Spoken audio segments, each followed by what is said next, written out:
Now, as many of you know, there are many reasons people need to apologize and sometimes refuse to apologize. Sometimes pride, embarrassment, shame, or just the fear of losing an advantage can all create a nearly irresistible temptation to saying no to saying you're sorry. Now, our next guest is the author of The Art of the Apology, How, When, and Why to Give and Accept Apologies, and she is ready to tell us why apologies are so necessary. Welcome to the show, Lauren. First of all, sorry for having you last. Hey, I'm delighted to be here. But you got to end the show with a bang. Absolutely. Okay, so let's get right to it. Why are people so reluctant to apologize? All the reasons that you said. They're ashamed about what they did. They're afraid it'll be used against them. They don't want to look weak, or they just don't have the words.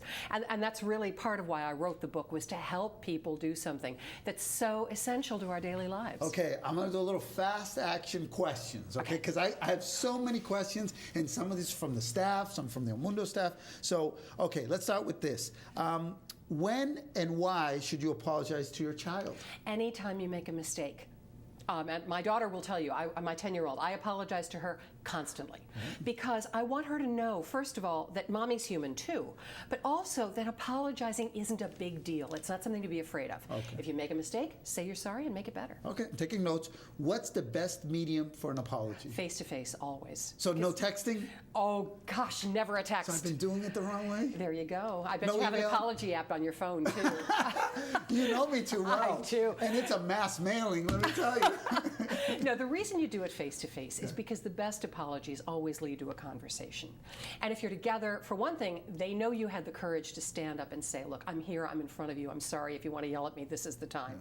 But also, if you write an apology, if you text an apology, if you email an apology, for one thing, if they're upset, they're going to read it in their voice, not yours.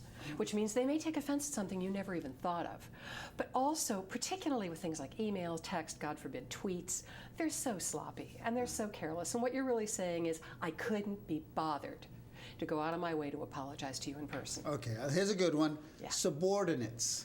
Oh. Okay, so people that work under you, a lot of times bosses do not like to apologize. Wrong tactic? Absolutely. You know, bosses are people too. We all make mistakes, and nobody knows that better than the people who work with us.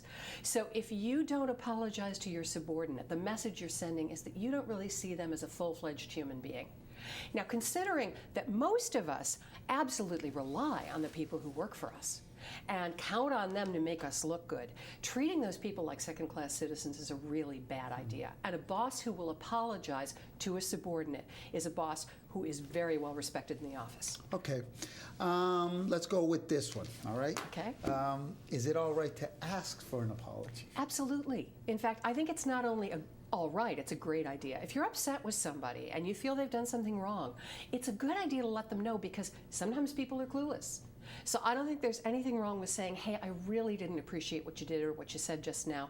Please apologize, because I don't want to have this become a burden in our relationship. So does an apology sometimes just kind of give you a fresh beginning, a new start? For Absolutely. Many of us? And that's why we decided to release the book on January 1st. You know, New Year's are all about new beginnings. That's right. And so when you apologize and the other person accepts it and you reconcile, that relieves the burden of bad feeling between you, and you get a fresh start together. Okay. It's great. How about apologizing to loved ones? Is it more challenging than to colleagues? I think it is, because the emotional stakes are so high. I mean, who knows you better than the people you live with, your family, your spouse, your kids? And so when the feelings are hurt, they tend to be that much more hurt, and it's that much more important not to let things fester. Well, I'm going to put you on the spot, because funny you should bring that up, because you actually have family here in Massachusetts. I do. Did my research. So your parents are in Lincoln. They are. Have you ever had to apologize to mom and dad? Once in a while, yeah. Okay.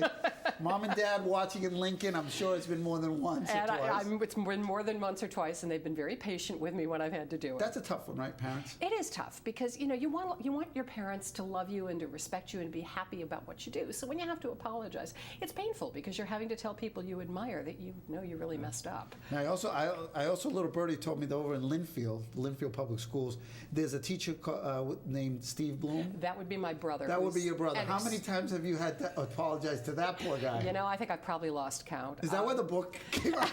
Steve's the inspiration. Well, Steve certainly is someone who accepts apologies with tremendous grace. He's a music teacher, and he's amazing. I want to put up the book again because we have one more minute left, and it's called, good, I got it right there, The Art of the Apology. Just came out now. Yes, it did. January 1st, you go to Barnes & Noble's. Yes, right? they have it in store, or you can buy it on the Barnes & Noble website or at Amazon or Mediander. Okay, ladies and gentlemen, I have another last question for her, and this is, I don't understand. So she gives me a little dedication here, and I'm going to read it, I'm going to share it with you guys just because it's Sunday.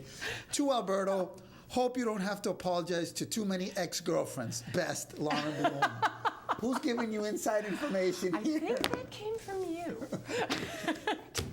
Listen, thank you so much for coming by. Art of the Apology, how, when, and why to give and accept apologies. Lauren M. Bloom, thank you so much for coming by. I know you're not from Boston. Where do you live now? I live in just outside of D.C. in Virginia. Okay, thank you for coming in this morning. Glad to be here, and thanks so much. This was fun. All right, this was awesome. This was fun. Thank you Take so care. much.